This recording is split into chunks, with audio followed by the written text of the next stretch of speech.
Cette capsule éducative vous est présentée par la Corporation des thanatologues du Québec.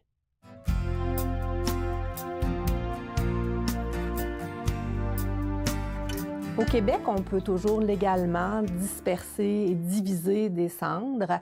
Et l'une des tendances qu'on remarque présentement, c'est la fabrication de bijoux funéraires dans lesquels on peut intégrer des cendres humaines. Josée, est-ce que ça peut influencer d'une quelconque manière le deuil d'avoir un bijou funéraire sur soi? Alors effectivement, la division des cendres dans des pendentifs ou des reliquaires ou même dans des toutous, c'est quelque chose qu'on voit beaucoup. La chose qui est importante à savoir, c'est que ce qui fait du bien à un ne fait pas nécessairement du bien à l'autre.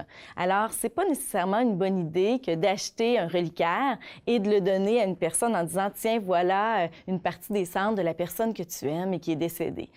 Les besoins sont très différents. Il y a des gens qui ont besoin de beaucoup de souvenirs, d'être très près. Il y a des gens qui ont besoin de plus de distance pour leur deuil. Alors, chacun est expert de son deuil et c'est important de bien respecter les besoins de chacun.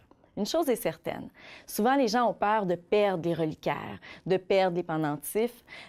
Si les cendres sont mises en columbarium ou que l'urne est à un endroit accessible, ce sera toujours possible d'en racheter et de continuer. Alors, il ne faudrait pas que cette peur limite finalement l'appartenance d'un bijou funéraire. Il faut aussi prévoir un plan pour la suite. Un jour, nous-mêmes, nous serons plus âgés. Il faut savoir qu'est-ce qui adviendra finalement du reliquaire ou du bijou funéraire. C'est extrêmement important non plus de ne pas imposer aux gens autour de nous le fait d'en avoir. Il y a des gens qui sont très peu à l'aise avec ça et il y en a qui le sont beaucoup. Alors, il faut y penser, je vous dirais, dès le moment où on s'approprie un bijou funéraire, il faut déjà penser à qu'est-ce qu'on va en faire plus tard et au fil des années, il faut continuer à y repenser. Parce que dans le fond, ça a une grande valeur. Ça demeure les cendres d'un être humain qu'on aime beaucoup.